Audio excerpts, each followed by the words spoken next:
चलिए, आज का topic very very important topic है। फुल कंसंट्रेशन के साथ देखना, ज्यादातर बच्चे वो टॉपिक गलत कर देते हैं। ए ऑपरेटिंग एक्टिविटी कर चुके हो, बी आपकी है इन्वेस्टिंग एक्टिविटी।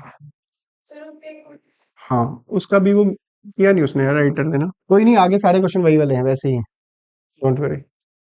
इन्वेस्टिंग एक्टिविटी में आपको सिर्फ और सिर्फ जब फुल फ्लेज क्वेश्चन दिया होगा, आपको कहीं नहीं देखना, सिर्फ और सिर्फ एसेट साइड के नॉन करंट एसेट वाले कॉलम में देखना है। कौन से कॉलम में? सिर्फ नॉन करंट एसेट्स में। लायबिलिटी साइड में देखने की जरूरत नहीं है जब इन्वेस्टिंग एक्टिविटी बनाओगे तो। इसका फॉर्मेट क्या है? एक बिजनेसमैन को चेक करना होता है कि उसने कितनी नॉन करंट एसेट्स परचेज करी, कितनी नॉन करंट एसेट्स उसने सेल करी, कितना कैश इनफ्लो है, कितना कैश आउटफ्लो, चेक करना होता है उसे। तो क्या क्या आता है उसमें? परचेज ऑफ फिक्स्ड एसेट्स, जिसको हम नॉन करंट एसेट्स भी बोलते हैं। कैश इनफ्लो होगा या आउटफ्लो होगा? परचेज करोगे तो आपको कैश पेमेंट करनी पड़ेगी। Sale of fixed assets plus में purchase of non current investment outflow, sale of non current investment. एक आपने ना नॉन करंट एसेट्स में मैंने आपको बताया था गुडविल के बारे में, इंपॉर्टेंट पॉइंट कुछ याद है? गुडविल अगर डिक्रीज होगी तो रिटर्न ऑफ, इंक्रीज होगी तो purchase of goodwill investing activity में जाएगी। ठीक है, तो सिर्फ और सिर्फ परचेज ऑफ इंटेंजिबल एसेट्स ही आएगा, सिर्फ इनफ्लो आउटफ्लो। देन इसके बाद जब आप नॉन करंट इन्वेस्टमेंट परचेज करते हो ना, इन्वेस्टमेंट कहाँ कहाँ की जाती है? Investment in equity shares, investment in preference shares, investment in public deposits, investment in fixed deposit. आप पैसा इन्वेस्ट कर रहे हो, शेयर्स परचेज करोगे तो उसके ऊपर क्या मिलेगा? डिविडेंड। किसी एफडी वगैरह परचेज करते हो तो उसके ऊपर मिलेगा इंटरेस्ट। तो वो नॉन करंट एसेट से रिलेटेड ही इनकम है, तो वो इसी में ही जाएगी, इंटरेस्ट रिसीव और dividend received. Inflow outflow. Operating activity में इंटरेस्ट रिसीव और डिविडेंड रिसीव को माइनस किया जाता है, और इन्वेस्टिंग एक्टिविटी में क्या किया जाता है? प्लस। तो को रहेगा। कोई पूछे ऑपरेटिंग एक्टिविटी में क्यों माइनस कर रहे हो, आपका आंसर होगा सर ये बिजनेस से रिलेटेड इनकम नहीं है, नॉन ऑपरेटिंग इनकम है, इसलिए माइनस कर रहे हैं। इसमें क्यों प्लस कर रहे हो कहोगे आप, ये फिक्स्ड एसेट से रिलेटेड इनकम है तो ऑब्वियस है इसी का पार्ट है, तो इसलिए इसमें क्या कर रहे हैं? प्लस। वहां इसलिए माइनस किया जाता है क्योंकि वो बिजनेस का पार्ट नहीं है, जिसका पार्ट है वहां दिखाओ उसको। याद रहेगा क्या क्या format? Purchase of non current asset, sale of non current assets, purchase of investment और sale of non current investment, interest receive, dividend receive और रेंट रिसीव, और एक इनटेंजिबल एसेट्स कभी कभी आएगी तुम्हारे पास। इसके बेस पे हमने क्वेश्चन करने हैं। ये रहा तुम्हारे सामने मासूम सा क्वेश्चन, पूरे पूरे चांस है इस क्वेश्चन के ना आने के, कारण डायरेक्ट गिवन है सब कुछ। चेक कर लो। Land and building, purchase of land and building 5 lakh rupees minus में, मशीनरी परचेज 3,40,000 माइनस में, सेल ऑफ मशीनरी प्लस, फिर purchase of investment, sale of investment, dividend receive, interest receive, ये आएगा? नहीं आएगा, मैंने तो लिखवाया नहीं, मैंने तो लिखवाया इंटरेस्ट रिसीव, डिविडेंड रिसीव। और क्या ऐसा पॉसिबल है आप किसी कंपनी के शेयर्स खरीद रहे हो या किसी कंपनी में पैसा इन्वेस्ट कर रहे हो, आप उनको इंटरेस्ट भी पे कर रहे हो, किसी को पैसा भी दे रहे हो इंटरेस्ट भी दे रहे हो? पॉसिबल है नहीं ना। तो interest paid is not a part of investing activity, it is a part of financing activity. Ignore कर देना इसको। ऑपरेटिंग एक्टिविटी में इन तीनों का कुछ यूज है, ऑपरेटिंग की बात कर रहा हूँ। इन दोनों को क्या किया जाता है? माइनस, और इसको क्या किया जाता है? प्लस। ठीक है, ये हमने कल किया था। मेन क्वेश्चन हमारे स्टार्ट है यहां से। हाँ जी, प्लांट एंड मशीनरी का बैलेंस गिवन है आपके पास 2023 एंड 2024 ये बैलेंसेस गिवन है। 15,40,000 हो रहा उधर, 19 लाख, ये प्लांट एंड मशीनरी गिवन है। ओपनिंग ये था, क्लोजिंग ये है। अगर इंक्रीज है तो परचेज, डिक्रीज है तो सेल, सिंपल सा। बट अगर इस प्लांट एंड मशीनरी के बारे में कुछ इंफॉर्मेशन गिवन है, आप डिफरेंस नहीं लोगे, आप एक अकाउंट बनाओगे, उस अकाउंट की हेल्प से निकालोगे कि कितनी परचेज करी है और कितनी सेल करी। चेक कर लो क्या इस प्लांट एंड मशीनरी के बारे में कुछ भी लिखा हुआ है? बिल्कुल लिखा हुआ है। डेप्रिसिएशन इसके ऊपर लगा 150। बिगिनिंग ऑफ द ईयर एक पार्ट ऑफ प्लांट वो सोल्ड ऑफ रुपीज, जिसकी वैल्यू कितनी थी, क्लियर कट इन्फॉर्मेशन गिवन है। आप डिफरेंस नहीं लोगे, इसका एक अकाउंट बनाओगे, नन्ना सा प्यारा सा मासूम सा, पूरा का पूरा फॉर्मेट बना रहा हूँ जो आपके पास इन्वेस्टिंग एक्टिविटी में फिक्स्ड एसेट्स का अकाउंट बनाते समय यूज होगा, उससे ज्यादा नहीं होगा। Left hand side debit side, right hand side सबसे पहले ओपनिंग बैलेंस लिखना है। अब कंफ्यूजन होगी ओपनिंग बैलेंस कहाँ लिखे, यहाँ लिखे या यहाँ लिखे। एसेट है, क्या है ये हमारी एसेट्स का ओपनिंग बैलेंस हमेशा डेबिट बैलेंस होता है। All assets are debited. इस ओपनिंग बैलेंस को यहाँ लिखेंगे to balance BD brought down. Closing balance इसका ऑपोजिट जाएगा बाय बैलेंस सीडी। जब भी फिक्स्ड एसेट्स का अकाउंट बनाओगे, चाहे प्लांट एंड मशीनरी हो चाहे इन्वेस्टमेंट कुछ भी हो, तो टू बैलेंस बीडी और बाय बैलेंस सीडी ये लिखेंगे। अब ध्यान देना इस चीज के ऊपर जो मैं लिखने जा रहा हूँ, पूरे फॉर्मेट में यही आएगा। अगर क्वेश्चन में मशीन के ऊपर डेप्रिसिएशन गिवन है तो यहाँ लिखोगे डेप्रिसिएशन, अगर गिवन है तो। मशीन के बारे में दो इंफॉर्मेशन दी होगी, या तो परचेज लिखा होगा या लिखा होगा सेल। परचेज करोगे तो यहाँ पे लिखेंगे टू बैंक। बचपन में एंट्री करते थे purchase machine machinery account debit to bank करते थे हम एंट्री, प्लस लिख देता हूँ यहाँ पे। परचेज के टाइम पे लिखोगे टू बैंक। ऑब्वियस अगर सेल करोगे तो स्टूडेंट, दोनों में से कुछ ना कुछ दिया होगा। मैं तो फॉर्मेट लिख रहा हूँ, मैक्सिमम ये आ सकता है। जैसे ही मशीन को सेल करोगे दो ऑप्शन हो सकते हैं, या तो प्रॉफिट होगा या लॉस होगा। लॉस हुआ तो यहाँ लिखोगे by loss on sale of fixed asset. Machinery है तो मशीनरी लिख देना, फर्नीचर है तो फर्नीचर लिख देना, या इसकी जगह वर्ड यूज करते हो बाय प्रॉफिट एंड लॉस, ये भी लिख सकते हो। क्या यूज कर सकते हो, बाय प्रॉफिट एंड लॉस। ये मैं इसलिए लिख रहा हूँ ताकि इसको देख के तुम्हारे लिए इजी हो जाए कि loss on sale of fixed assets को ऑपरेटिंग एक्टिविटी में ऐड भी करना है। ठीक है, अगर लॉस ना हुआ तो, प्रॉफिट हुआ तो टू गेन या profit on sale of fixed assets. That's it, इतना सा फॉर्मेट है। इधर ना ना ना ना, gain on sale of fixed assets, purchase नहीं आएगा। ठीक है, परचेज करने पे गेन होगा ही नहीं।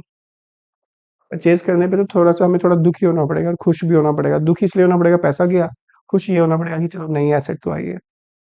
जैसे न्यू न्यू कार परचेज करते हैं ना, एक तरफ खुशी कभी कभी गम। खुशी तब होती है जब न्यू न्यू कार आती है ना, फिर जब पेमेंट भी तो जाती है ना। ये है आपके पास फॉर्मेट पूरा। अब इस फॉर्मेट में से हम इस क्वेश्चन में देखते हैं क्या क्या गिवन है, चेक कर लो। डेप्रिसिएशन गिवन है, कहाँ लिखूं, यहाँ। In the beginning of the year एक पार्ट ऑफ प्लांट बेच दिया, कितने में, 2,20,000। सेल करते हैं तो क्या लिखते हैं 2 लाख। कृपया करके याद रखना, रिटर्न डाउन वैल्यू बोलते हैं बुक वैल्यू। इसको बोलते हैं, एक वर्ड होता है कॉस्ट, एक होता है बुक वैल्यू। कॉस्ट बोलते हैं at the time of purchase, जब आपने किसी टाइम पे आपने परचेज की थी ये machinery, 5 years back, 3 years back, 10 years back, जब आपने परचेज की थी उसे बोलते हैं कॉस्ट। बुक वैल्यू बोलते हैं जिस साल आपने परचेज की से लेके आज तक उसकी वैल्यू कम हुई होगी, इसको बोलते हैं हम डेप्रिसिएशन। तब से लेके आज तक की जो वैल्यू कम हुई है उसे क्या बोलते हैं हम, डेप्रिसिएशन। फॉर एग्जांपल 5 लाख की मशीनरी परचेज करी थी, कॉस्ट थी उसकी, तब से लेके आज तक 2 लाख वैल्यू कम हो चुकी है, दैट इज कॉल्ड डेप्रिसिएशन। आज की डेट में वैल्यू कितनी है उसकी, 3 lakh, that is called book value. क्या बोलते हैं उसे, तो मैं यहाँ पे लिख देता हूँ बुक वैल्यू का फॉर्मूला, कॉस्ट माइनस, हमेशा जो प्रॉफिट और लॉस कैलकुलेट होगा वो हमेशा बुक वैल्यू पे कैलकुलेट होगा। किस पे होगा, अगर किसी क्वेश्चन में बुक वैल्यू नहीं दे रखी तो आप ये फॉर्मूला लगा लेना पहले, बट फिलहाल इस क्वेश्चन में बुक वैल्यू गिवन है, ये रही। रिटर्न डाउन वैल्यू कितनी है, आज की डेट में इस मशीन की वैल्यू 3 लाख थी और बेची कितने में, क्या हुआ, लॉस। कितने का, किधर लिखूं, प्रॉफिट होता तो कोई शक, ये हटा दो फॉर्मेट, क्योंकि जो नीड है हमें तो वही चाहिए ना। लिख लेना ऐप को देख के, बोलूंगा दोबारा बोल दूंगा मैं, ऐसी बात नहीं है। अब जब तुम अकाउंट्स को क्लोज करोगे तो या तो इधर डिफरेंस निकलेगा या इधर डिफरेंस निकलेगा। इधर डिफरेंस निकलता है तो परचेज, इधर डिफरेंस निकलेगा तो सेल। याद रखना दो साइड में से एक साइड डिफरेंस निकलेगा। ऑब्वियस है सेल गिवन है, सेल तो निकल ही नहीं सकती ना। वैसे भी कौन सी साइड ग्रेटर है? 19 प्लस 3 22, 22 प्लस 23,60,000 यहाँ का टोटल बना 23,60,000 में से 15,40,000 माइनस करो, ये बनेगा 8,00,000। टू बैंक तो लिखोगे लिखोगे, परचेज भी लिखोगे, पर साथ में वर्ड यूज करोगे बैलेंसिंग फिगर, ताकि एग्जामिनर कहे कि वाओ क्या बच्चा है, बैलेंस निकाला है उसने। अगर तुमने बैलेंसिंग फिगर नहीं लिखा तो इसका मतलब है क्वेश्चन में गिवन था और एग्जामिनर ढूंढेगा, "ओ, दिया तो है नहीं इसमें, लिखा कैसे इसमें?" ठीक है, याद रहेगा। फॉर्मेट बताओ इन्वेस्टिंग एक्टिविटी का। परचेज ऑफ, सेल ऑफ, इन दोनों में से हमें दो ही चीजें चाहिए बस, परचेज और सेल, दैट्स इट। बाकी अगर फुल फ्लेज क्वेश्चन आ जाए ऑपरेटिंग एक्टिविटी का, फुल फ्लेज, उसमें यूज होगा इसका क्या, इस डेप्रिसिएशन को ऑपरेटिंग एक्टिविटी में ऐड, इस ये तो इन्वेस्टिंग में जाएगा। Loss on sale of fixed assets को ऐड, ये तो परचेज उसमें जाएगा। ठीक है, तो फिलहाल इन्होंने पूछा है calculate cash flow from, format बनाएंगे हम ऐसे और दिखाएंगे purchase of plant and machinery, जो कि अभी हमने ताजी ताजी निकाली है, 8,00,000 minus cell of plant and machinery, वो तो क्वेश्चन में भी गिवन थी, 2,00,000।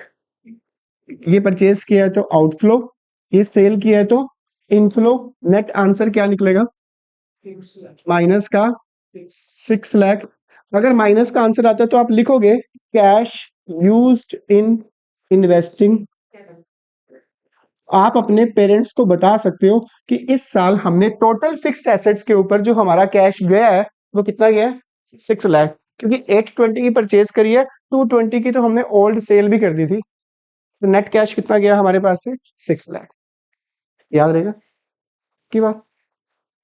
लो जी, पेश है तुम्हारे सामने अल्टीमेट क्वेश्चन, जबरदस्त क्वेश्चन, अपनी बुक में मार्क भी कर लो, इंपॉर्टेंट लिख लो।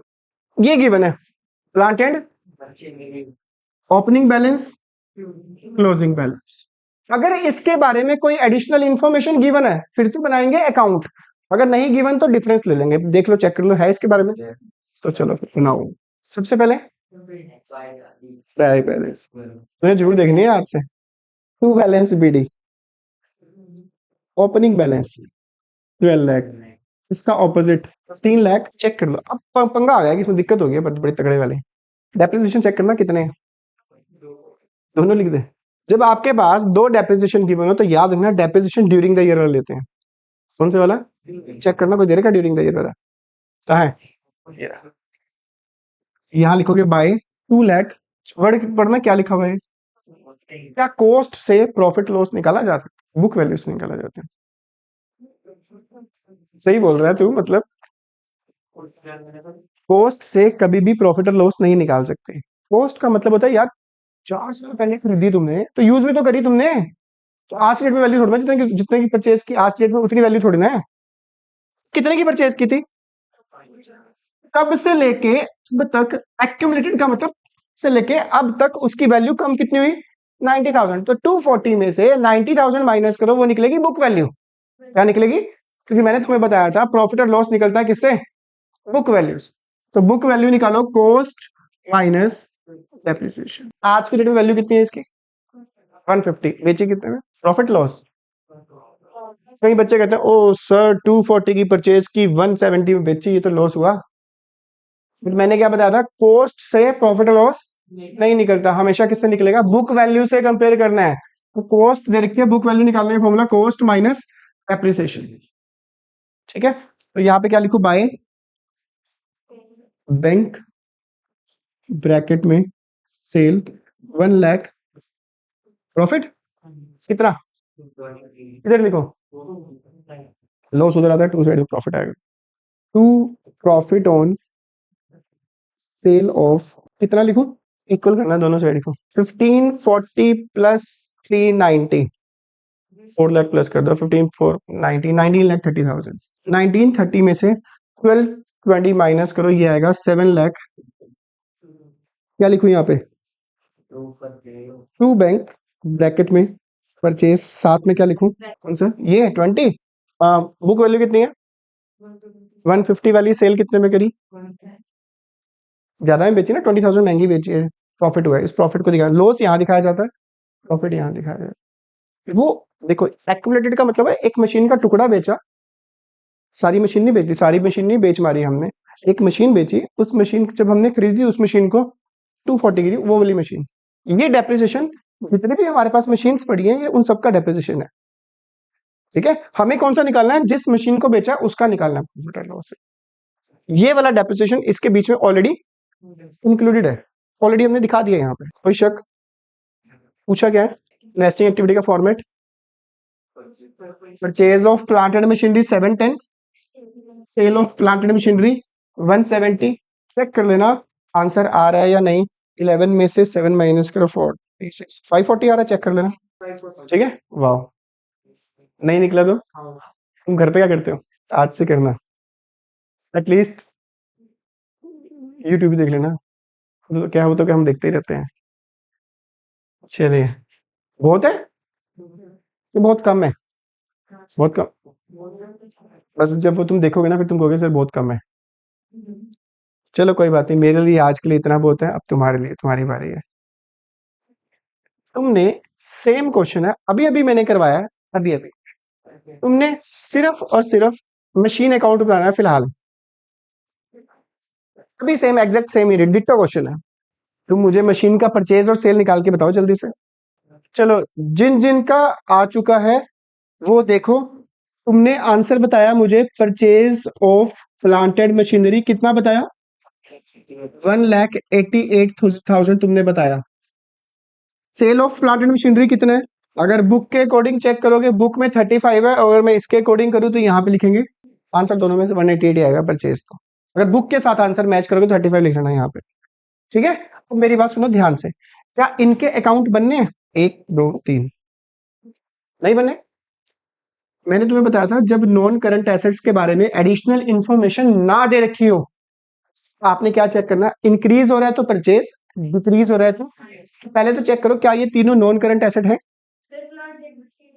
सॉरी, इन्वेस्टमेंट इन लैंड, लॉन्ग टर्म इन्वेस्टमेंट और गुडविल, क्या ये तीनों नॉन करंट एसेट का पार्ट है? गुडविल तो नॉन करंट एसेट ही है, इंटेंजिबल एसेट है, तीनों ही नॉन करंट एसेट का पार्ट। चेक करो लैंड के बारे में, 6 लाख था, 16 लाख होगी, देखी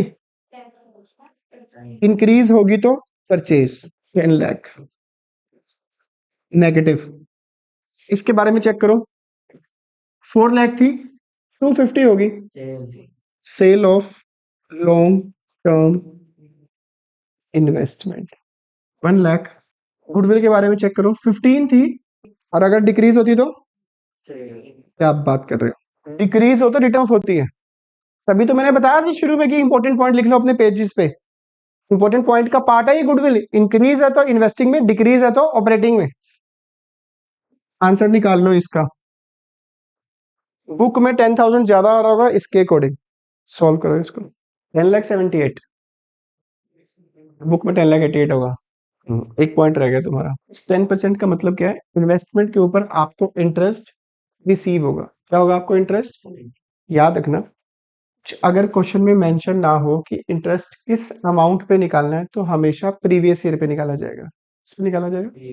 हम ये मान के चलते हैं कि मैंने इन्वेस्टमेंट 4 लाख की परचेज की थी 2020, फिर मैंने 150 की सेल करी, वो सेल करी मैंने इसी साल 2020। तो हम एज्यूम करके चलते हैं कि हमने इसी साल सेल करी है।